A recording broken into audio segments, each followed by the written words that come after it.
I don't care about that. Scrutinize us, talk on us, because you're all hypocrites that are not connected to Arsenal. You say second, we're not that good, we're overrated, and all you lot do is watch us. Most hated and rated. You tell us how much we've spent, how long our manager's been there, what we haven't done tactically. You're all watching us in pre-season, so I know you lot love us. There's a thin line between love and hate, you know. Many enemies in this world, many countries and leaders that have gone to war, they were once friends, so I can accept it. My only thing is this, Arsenal fans, please stop reacting to it, because that's what they want. I know it's never going to change. We know we live in a day and age of rage bait. They don't want to be fair. They don't want to be honest. They don't want to be like us football fans, not even just an Arsenal fan thing. They don't want honest criticism. It's a game of one-upsmanship, shit jokes, getting clips for socials, and, you know, people reacting to it. In society, let alone football, the quicker we realize to ignore certain things, that obviously there's no engagement, they're going to have to rework their system, but that's never going to happen, really and truly. As I said, I'm all for open criticism. I've got plenty of question marks over Mikel Arteta and Arsenal, but what I'm not going to have is when it goes over there and it becomes a bit disingenuous, but it's never going to change, innit? It's never going to change, man. When you're big, man. Well, clearly, little old Arsenal ain't won the Premier League in however many years, got a shit European pedigree, spent all this money, done everything. You know, when all we do is score set pieces. Fair enough. I didn't know he's the only team.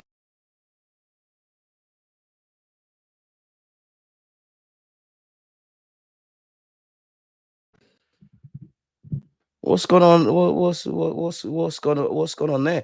I don't know what happened there. But if you genuinely, as I was saying, if you genuinely think all these things about my football club, why are you giving us so much attention then? I know, and one thing I hate, is there's weirdos in every fan base. I do know there's Arsenal fans that will say we're the best, this and the other, but Arsenal's followed by millions, thousands in this country. My maths is off in it, but 2-3 people, they speak for everybody. I don't want to even make this about politics, but whether you vote Reform, lol, Tories, extra lol, or if you vote Labour, do you agree with every fellow Labour supporter or anyone in your company? I don't know, people. It's just a game of one-upsmanship. But again, it is what it is.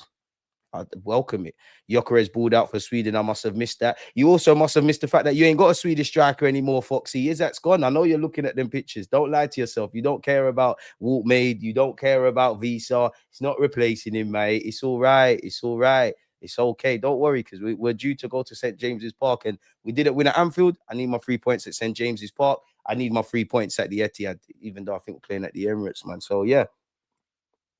Big up yourselves. We'll get into it. The Gooner, you're far too kind. Straight in with a like for the best content. If I have the best content, it's because of people like yourself, and you lot make it, really and truly. I'm just Mikel Arteta of this platform. You lot are the fans. You lot are the players. You lot are the engine. You lot are the Declan Rices. So one love, man, for that one there, man. People should feel silly about the petition for Madueke, because for first things first, like, whether you rate Madueke or you rate the fact Arsenal should have bought him, bro, what is a petition? Signing a petition, what's it going to do? Let's strip it back and actually use some common sense. We're fans, so we don't make the decisions. But whether these signings work or not, essentially this is business. They've committed 50 million quid in terms of business to someone, to buy someone. You think you're going to stop that because you don't want him? Madueke is not going to be the first nor the last player that signs for Arsenal or any other football club. And there's criticisms. And again, for me, I didn't want us to sign Madueke. I still think that 50 million could have been done, put in better places. I think I'm happy that we've got Gyökeres, we've got Saka, and obviously focusing on Gyökeres and Eze. I wouldn't say it takes the burden off Madueke, but it does. And I think he had a strong showing against Liverpool, got a bit of confidence, obviously scoring his first goal for England. We can run with that right wing. Saka get well soon. Saliba, Kai Havertz, the list goes on, man. But they should be feeling silly. What have you said here? If Arteta gets the sack, should Nuno from Nottingham Forest replace him? Nah, gee, come on. Big up Nuno Espirito Santo. I think he's done dirty, if I'm completely honest. If I'm completely honest with you, and I don't want to make it about this, but it's quite sad in that where you look at, football fans, and there's different colors and things like that. I'm a big fan of representation. Obviously, there's many black and ethnic footballers. That's not extended to backroom staff. That's not extended to coaches. That's not extended to managers. So it's almost a beacon of hope seeing Nuno Espirito Santo, and everyone deserves criticism. But I'm sure he got Nottingham Forest their highest paid, their highest place finish. He's doing all these kind of things, if I'm honest with you now. So that's why it's sad. And I hope he does get a job. Obviously, for Nuno Espirito Santo, clearly it, quote unquote, wasn't anything to do with football. It clearly is you and the owner are not seeing eye to eye. And actually on Saturday, make it interesting because Postecoglou, as he's referred to, is obviously taking over at Nottingham Forest. And when you deep it, there's a couple of players that were signed in the summer Nuno Espirito Santo didn't utilize them. So did they always know they were going to go and get Postecoglou? At some point, things were going to change. To be fair, it could have been beef in Edu because, you know, you look at someone like James McCaitry, Postecoglou tried to get him at Spurs. Didn't appear flavor of the month with Nuno Espirito Santo, who's now departed. And now look, so it is where it is, man. Nuno will get another job. You know, there's always a sacking race and stuff. Probably wishes that he got sacked a few weeks ago. He could have thrown your hat into the Leverkusen ring. But yeah, Nuno, nah, I'm not on that. I don't think it's going to make sense, really. Like, what could Nuno Espirito Santo do for our football club? Respectfully to him. Because, yeah, you know, Nottingham Forest, blisteringly good on the counter attack, solid defensively. If he was an attacking manager, I'd hear it. But I don't need another defensive manager per se. I need someone that can get us over the line. And even that, like I was on a shoot yesterday. I don't want to talk too much because it's going to come out in a few weeks, yeah. But one of the debates I had to have was, is Mikel Arteta a flop? And I know what the dynamics are. I know what I'm stepping into. And to paint a picture, yeah, it's like we're in a circle, like like 11 football fans, and obviously certain subjects. Big up George because he was there. Like two people would be there, and like you can move left and right for the debate and things of that ilk. And when it was me and Arsenal now, I'm seeing bare heckling, Crystal Palace fans saying something, this, that, and that. I'm like, raw, like everyone's against me, saying nothing. No, well, we're steady anyways. We can debate. I think it's disingenuous. As for me, again, I like Mikel Arteta, but I'm not no Mikel Arteta sexual. I like to stand for what is right and what is wrong, and fair praise and criticism.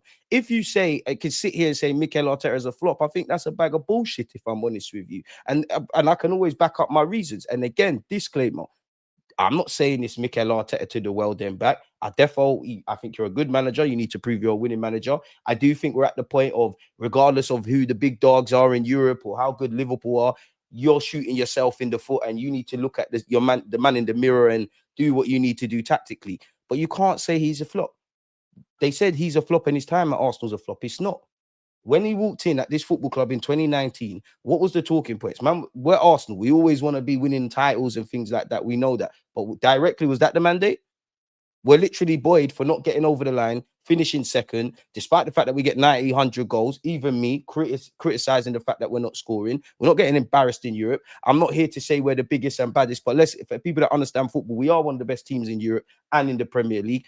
That has happened before Mikel Arteta. That when he walked in 2019, that was not the case. Now, as I said, you cannot call that man a flop. He's been in the Champions League for 2 years now, got to a quarters, a semis, and hopefully that progression, you know, hopefully gets to a final and we win it. How can he be a flop? Now, I know you lot will say, or some of you, oh, he spent a lot of money and we haven't got over the line. This is where we need to break things off, because I agree with those things. Again, key word. A lot of people listen to respond and not listen to understand. You can't say he's a flop then, because he's got Arsenal back in the conversations that we were not in for years. Now, where you can say he's a flop or have question marks is, you've shown you can build stuff. The project's over. The project was to get Arsenal back in the room. We're in the room now. You are showing an inability to get over the line. I agree.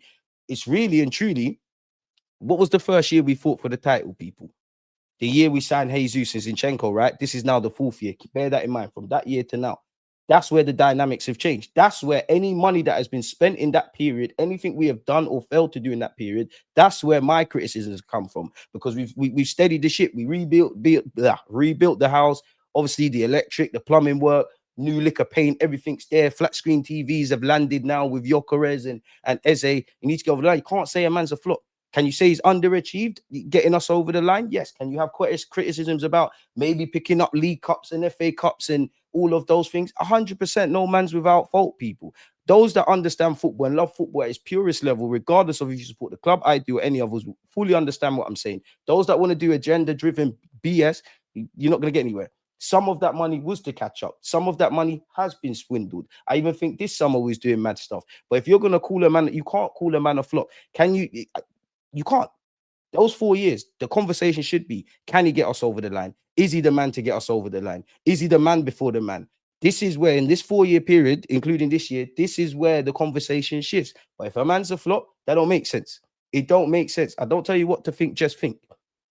To the point where a lot of people are asking, rightly so, is Arteta the man to get over the line? A lot of people trust the team, not necessarily the manager. So whether we've got it right or wrong, whether it's Berta, whether it's Mikel Arteta, you've assembled a good bunch of players. We never said that in 2019. So what are we on about?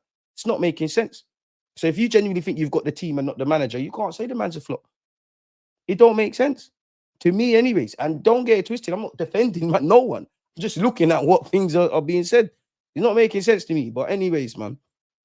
Say Mum's DG dropped a personal live stream for the birthday boy. Happy birthday, my guy. Man said personal wife for that, but big up yourself. Happy birthday. Many more to come, my boy. Big up the members and the mods. D, appreciate you. DL, you're always in the comments as well if we're not live streaming. So I appreciate you. AJ and all the rest of you, especially Hyper, man. Nathan, I'm blessed, man. I'm blessed. I'm a bit. I just want to watch the football again, you know, if I'm honest with you, proper football, man. Like, no, I don't really care about the international period. Obviously, who saw Jamaica, though? We might make the World Cup. We might win it. Who saw what we're doing? Dance all over soccer. Trinidad, where? That Trinidad. You got dealt with. Obviously, my other team, Brazil, we lost 1-0 to Bolivia. It's calm. Bolivia pull off 1-2 results, if I'm honest with you. And then what else? It's coming home. If Brazil don't win, England don't win, or Jamaica don't win, then it's dark, innit? But Jamaica, we're top of our league, we're top of the groups, but we're gonna do this, man. We're gonna do it, we're gonna do it, we're gonna do it, we're gonna do it, we're gonna do it. And too cool, you're doing your thing for England as well, Gent. One love, man. So yeah, man, I'm back, man. I'm back. But yeah, man, you can't say the man's a flop.